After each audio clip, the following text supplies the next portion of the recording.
Alright, it's rolling. I was just thinking about this. Today I was coming in. It's November 4th, a beautiful fall day. Well, it's, the colors have changed. But it's a nice, mild, kind of slightly wet, but really didn't rain that much November day. And I heard in the car when I was coming home, I heard, "That's the way, I like it." Which, by the way, the rhythm machine there, those guys, I mean, that's like Motown-y stuff. When you listen to that, and the drums there, I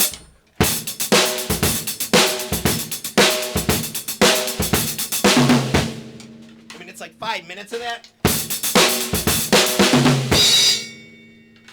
Awesome. Anyway, but it sort of triggered a memory. Years and years ago, a friend of mine, Quentin Gorno, we lived on the same block. He and I used to love to just get into trouble. I loved, even still now, love to get in a little trouble. But it has to be rated G trouble, because there's moral things. You don't want to hurt anybody. Getting into trouble without really hurting anybody is kind of hard to do, but you can kind of do it sometimes. But back in those days, we really didn't think about hurting anybody else. We just didn't think of it. We weren't like, hey, screw everybody else. We just didn't think about it. And one of the things we used to like to do, like tons of other kids, was throw snowballs at cars. And we did. We loved it. We'd go skitching, you get down behind the car, and you throw snowballs at a car, and But what we did is we were so addicted to sort of throwing snowballs at cars that when there wasn't any snow, we threw other stuff at cars. Like rocks or mud balls, okay?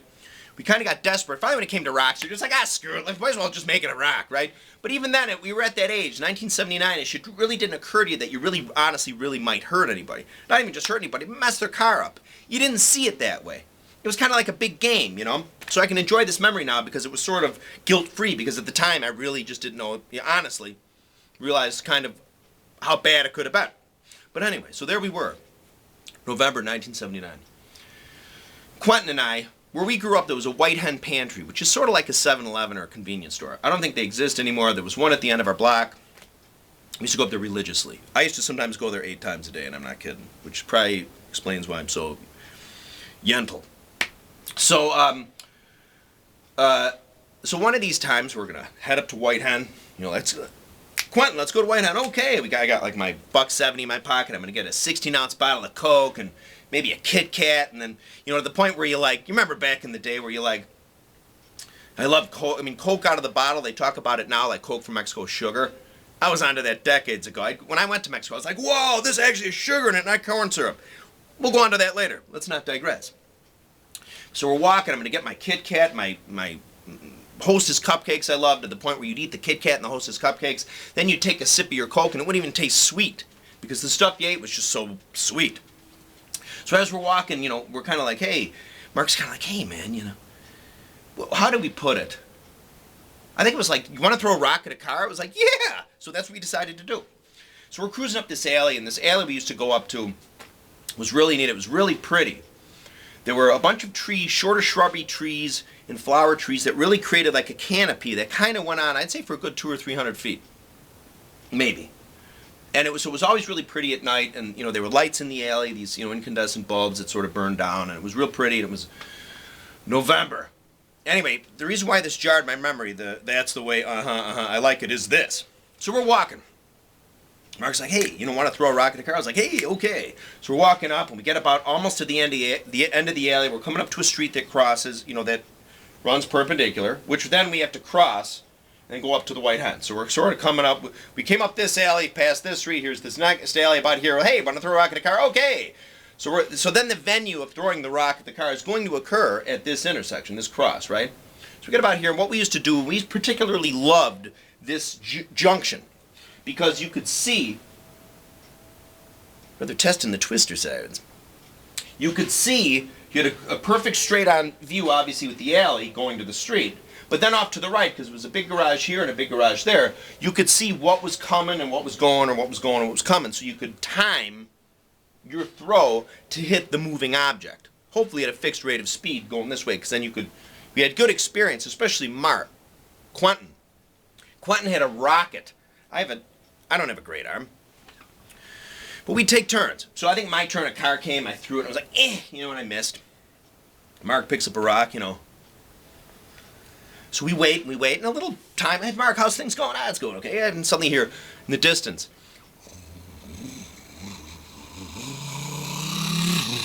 like that. That should have hit a couple alarm buttons, I suppose. So coming from the east is this car. Quentin sizes it up right away.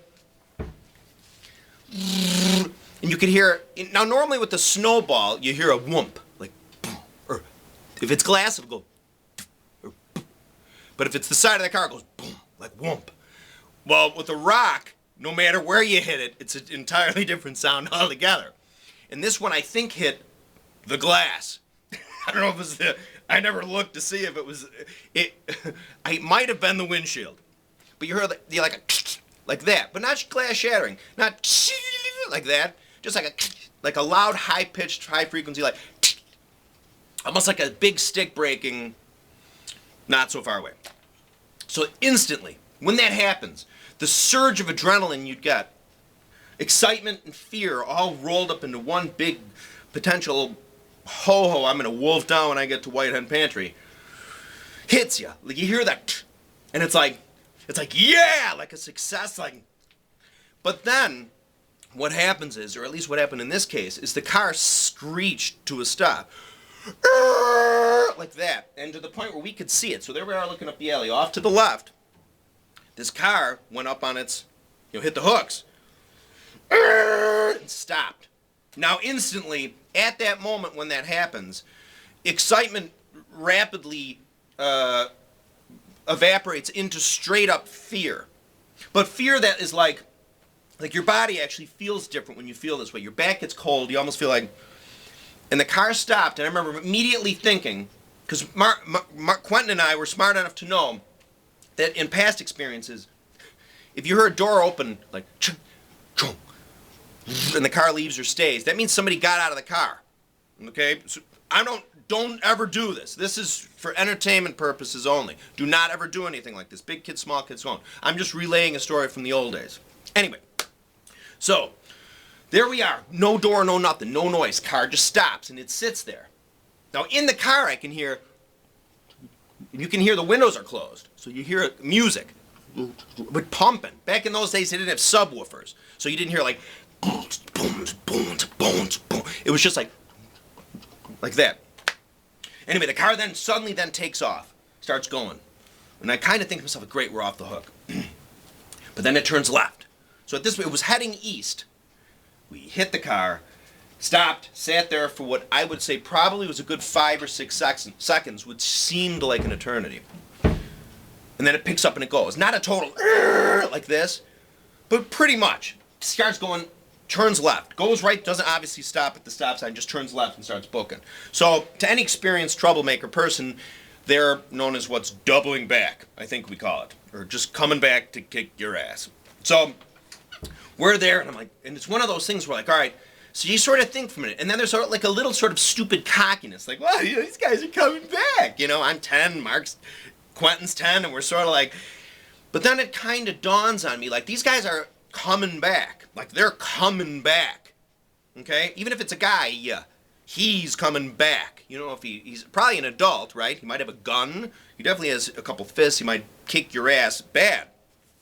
So then we're like, oh my God, wait a minute. The car is going. You can hear it going down the street, which is just adjacent to us. And you can hear it turn again. Like, you can actually hear like a little bit of that. Not like a total Starsky and Hutch, but a little like, and it's coming. So I'm standing in the alley, and I'm looking straight south in the alley, and you can see the headlights it starts to brighten up there at the mouth of the alley, which at this point is probably, I'd say, a good, God, how long is a block? I don't know, we'll say it's 1,000 feet away, I guess, maybe 800 feet. So I'm like, Jesus. So at this point, we decided we didn't run right away, right? Because we wanted to sort of sit and enjoy the thrill. At this point, I panicked. And Quentin's just kind of like, he was scared, I think. His fear came. Anyway, so what happened was, I was like, let's go, let's get out of here. And he wanted just to run. But we were right by, there was a little parking lot there that had, that's the furnace. It's not my babushka starting to vacuum.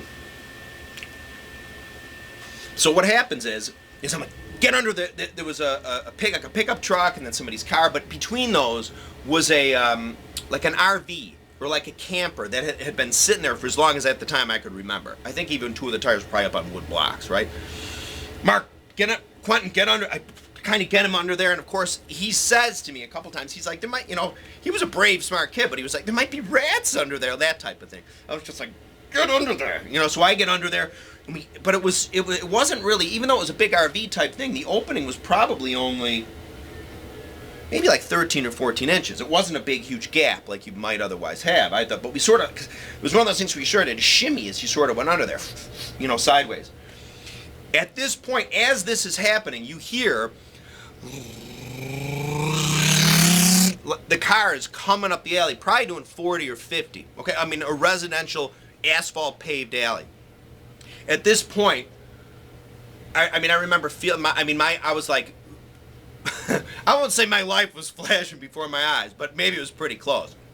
And at this point, Quentin starts to lose his shit a little bit. I forget exactly what he said, but it was loud. It started making noise. So I took my hand and put it on his face.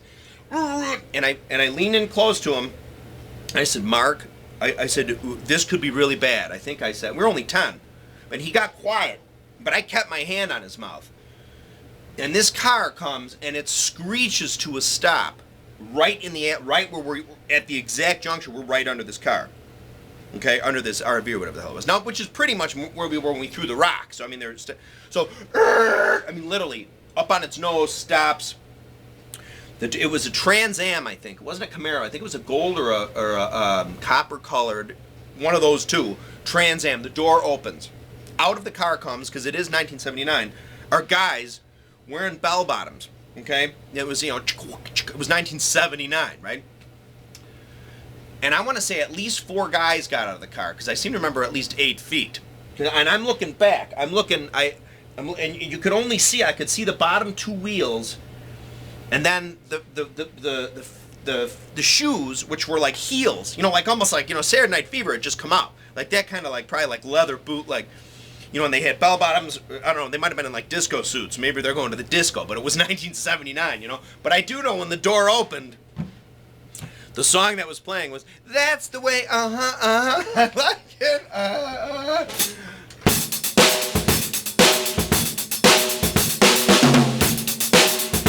And that's playing.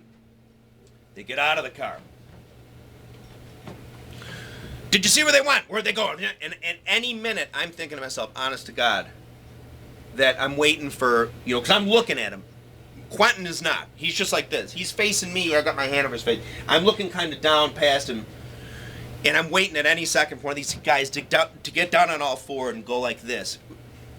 They didn't. Maybe they didn't want to scuff up their disco pants. You know what I mean? Where'd they go? What the hell's going on? Did you see where they went? They're kind of running this way. And I think there were 5 guys. Anyway, the whole time during this absolute horror is "That's the Way," is going on.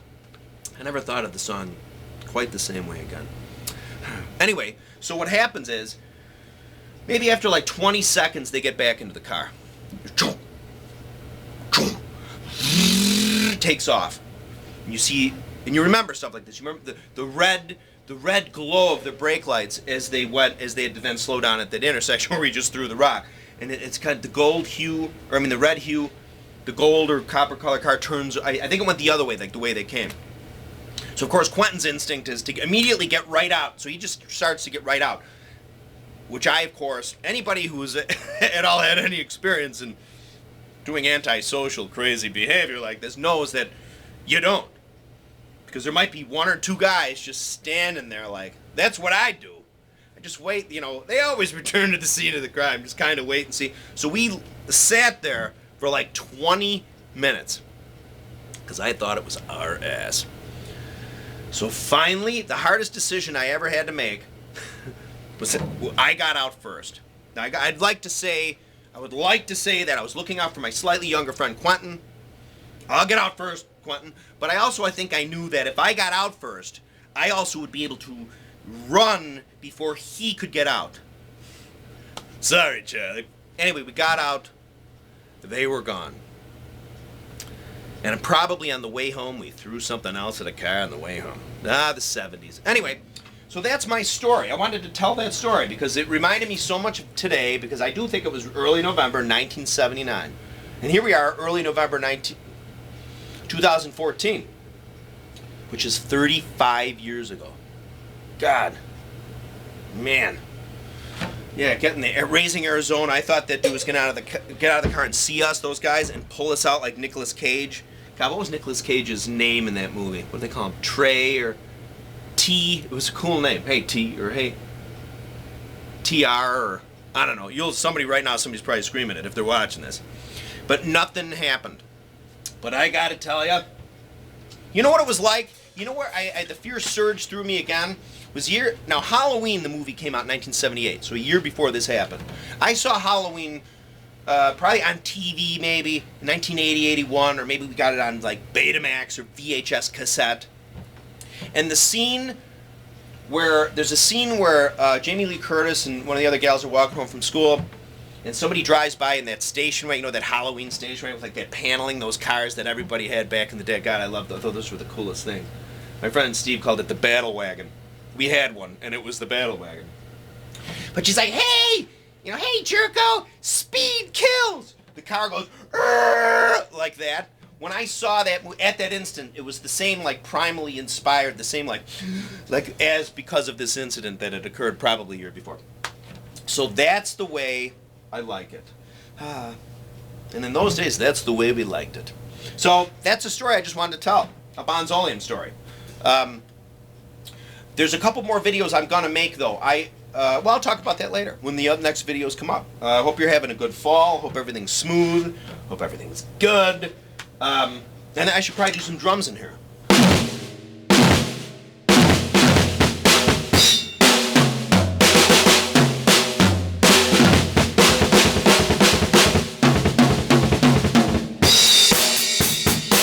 So, thanks for watching my videos. Many more on the way.